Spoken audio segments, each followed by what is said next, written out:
Narcissist खुद से भी ज्यादा ताकतवर किसको मानते हैं? यह है हमारे आज की इस वीडियो का टॉपिक। तो चलिए फिर देखते हैं आज का ये वीडियो।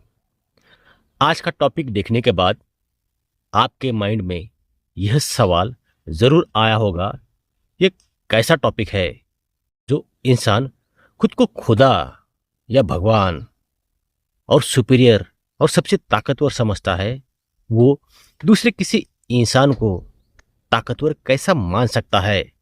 क्योंकि किसी और को ताकतवर मानना, ये बात तो नार्सिसिस्ट के अहंकार के खिलाफ है। ये बात हमें पता है, इसलिए ये बात हमें भी हजम नहीं होती कि नार्सिसिस्ट कभी ऐसा मान सकते हैं। देखिए, आपका ऐसा सोचना बिल्कुल जायज़ है, क्योंकि हमारा एक्सपीरियंस ही इन लोगों के साथ कुछ इस तरीके का होता है कि हमारा दिल दिमाग ये मानने को तैयार ही नहीं होता कि नार्सिसिस्ट दूसरों को ताकतवर समझ सकते हैं। लेकिन सच्चाई अलग है, और सच्चाई ये है कि कुछ लोग और कुछ परिस्थितियां नार्सिसिस्ट के लाइफ में ऐसी आती है कि जिन्हें देखकर नार्सिसिस्ट अंदर से डर जाते हैं, अंदर से कंप्लीट हिल जाते हैं और दिल से मानते हैं कि हाँ, ये मुझसे ज़्यादा स्ट्रांग है।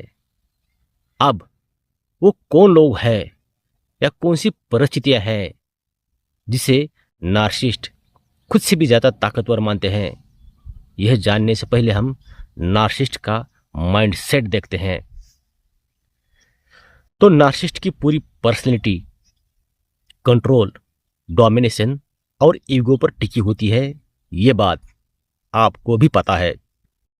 वो खुद को भगवान समान मानते हैं और दूसरों को कंट्रोल करना, ये उनका खेल होता है। वो खुद को हमेशा सुपीरियर दिखाना चाहते हैं, इसलिए वो हर किसी को या तो कमज़ोर या अपने बराबर या फिर अपना पपेट मानते हैं। लेकिन असल में ये उनकी गहरी कमज़ोरी होती है, जिसके वजह से वो दूसरों को खुद से ऊपर नहीं मानते, और इसी के वजह से वो अंदर से खालीपन और असुरक्षा भी महसूस करते हैं। इसलिए अगर उन्हें किसी के सामने हार माननी पड़े तो वो सिर्फ उसी इंसान को ताकतवर मानेंगे जो उनकी नकाबपोशी को पूरी तरह पढ़ ले। जब कोई उनकी चालों को समझ लेता है, जब कोई उनके मैनिपुलेशन से बच निकलता है, तब नार्सिसिस्ट के मन में उस इंसान के लिए डर और सम्मान दोनों पैदा होते हैं। अब देखते हैं आज के सवाल का जवाब कि नार्सिसिस्ट खुद से भी ज्यादा और किसको ताकतवर मानते हैं।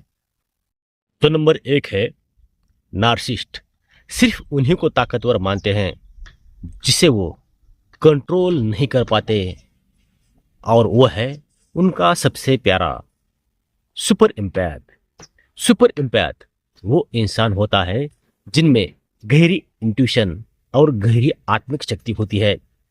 जब नार्सिसिस्ट उन्हें कंट्रोल करने की कोशिश करता है तो ये लोग चुप नहीं रहते, उनकी चाल को पकड़कर उन्हीं पर पलटवार करने लगते हैं, उन्हें आईना दिखाने लगते हैं। मतलब नार्सिसिस्ट की सच्चाई ये लोग उजागर करने लगते हैं, और नार्सिसिस्ट को सबसे ज्यादा डर इसी बात का होता है।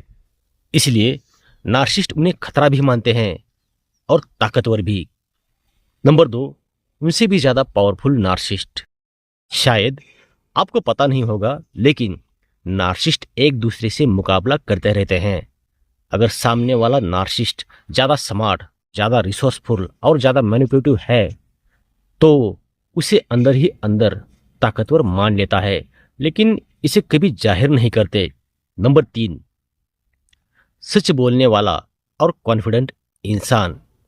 जो इंसान सीधे मुंह पर सच बोल देता है, वो भी बिना डरे, वो नार्सिसिस्ट को सबसे ज्यादा हिला देता है, क्योंकि नार्सिसिस्ट की पूरी ताकत ही झूठ और इमेज मैनेजमेंट पर टिकी होती है। इसलिए सच बोलने वाला और कॉन्फिडेंट इंसान को नार्सिसिस्ट ताकतवर समझते हैं।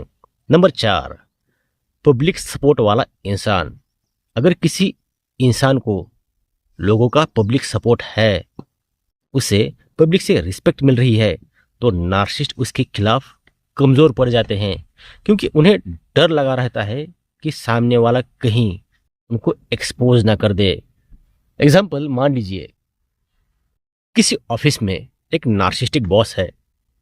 वो सबको दबा कर रखता है, लेकिन अचानक टीम का एक मेंबर सुपर एम्पैथ निकलता है।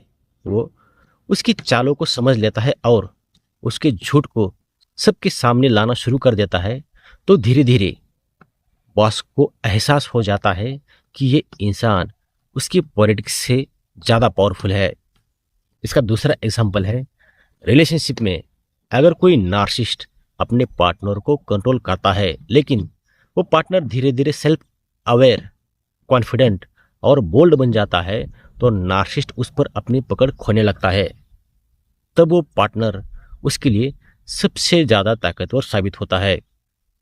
अब देखते हैं नंबर 5, सत्ता और अधिकार वाले लोग। जब नार्सिस्ट कभी फंस जाते हैं और सामने वाला इंसान कानूनी सिस्टम से उन्हें रोक देता है, जैसे पुलिस है, कोर्ट है या कानूनी नियम, तब वो मजबूरी में मान लेते हैं कि सामने वाला इंसान उनसे ऊपर है। यानी जहां उनका मैनिपुलेशन वर्क नहीं करता, वहां उन्हें दूसरों की ताकत का एहसास होता है। नंबर 6, ऐसे लोग जो उन्हें इग्नोर कर दे। नार्सिस्ट का असली ईंधन है ध्यान। अगर कोई उन्हें पूरी तरह से इग्नोर कर दे, उनसे प्रभावित ना हो, तो नार्सिस्ट पूरी तरह से हिल जाते हैं। ऐसे लोग उनके लिए एक रहस्य होते हैं, इसलिए इन लोगों को वो ताकतवर मान लेते हैं। Number 7, natural situation. अगर उनका कोई प्यारा व्यक्ति, ये जो वक्त है, ये वक्त उनसे छीन ले, या कोई आसमानी संकट। मैं क्या कहना चाहता हूं, मेरे ख्याल से आप लोगों को समझ में आ गया होगा। मतलब नेचुरल सिचुएशन को भी नार्सिस्ट ताकतवर मानते हैं। मेरे ख्याल से अब आपको पता चल गया होगा कि नार्सिस्ट अपने से ज़्यादा ताकतवर किसे मानते हैं। सुपर एम्पैथ, चालाक नार्सिस्ट, सत्ता और नेम वाले लोग, और वो लोग जो उनकी परवाह नहीं करते, एक्सेट्रा एक्सेट्रा। असल में ताकतवर वही है जो उनके कंट्रोल से बाहर है। नार्सिस्ट का साम्राज्य तब तक चल सकता है जब तक लोग उनके जाल में फंसे रहते हैं। जैसे ही कोई बाहर निकलता है या उनकी असलियत पहचान कर उनके सामने खड़ा हो जाता है, तो नार्सिस्ट की ताकत मिट्टी की दीवार की तरह ढल जाती है। तो याद रखिए, नार्सिस्ट से बचने का सबसे बड़ा मंत्र है खुद को समझिए, जागरूक रहिए और कभी भी उनके कंट्रोल में मत जाइए, क्योंकि असली ताकत उन्हीं के पास होती है जो उनके पकड़ से बाहर निकल जाते हैं। तो आज का वीडियो यहीं पर ख़त्म हो जाता है। अगर आप किसी नार्सिस्टिक रिलेशनशिप में फंसे हैं और वहाँ से बाहर निकलना चाहते हैं, तो बाहर निकलने में मैं आपके 100% हेल्प करूँगा, जिसके लिए डिस्क्रिप्शन बॉक्स में मैंने अपना पर्सनल व्हाट्सएप नंबर दिया है, उस पर आप लोग मुझे कॉन्टैक्ट कर सकते हैं। वीडियो देखने के लिए और अपना कीमती समय देने के लिए आप सभी लोगों का दिल से धन्यवाद। Thank you.